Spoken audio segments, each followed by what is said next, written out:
Welcome sa isa na namang online video tutorial.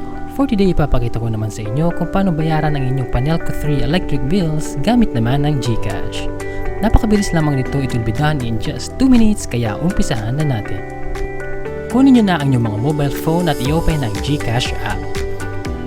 I-login lang ang inyong passcode. And then sa homepage, pinutin lang ang Pay Bills. And then, pinutin naman ang Electric Utilities. After nyan, pwede nyo i-search dito sa search box yung Panelco 3 or pwede nyo rin i-scroll down lang sa may letter P. Pindutin ang Panelco 3.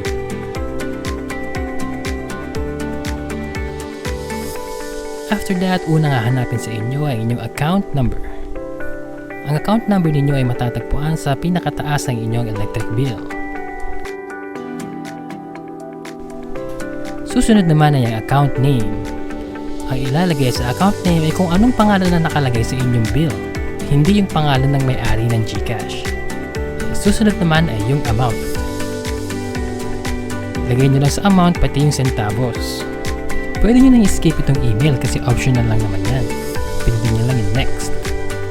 And then check all the details. Kung tama lahat, pindutin nyo lang yung confirm. And that's it. Nabayaran nyo na ang inyong Panelco bill using a GCash.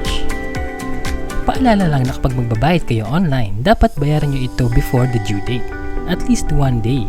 Kasi pag nagbayad kayo after the due date, hindi na ito tatanggapin.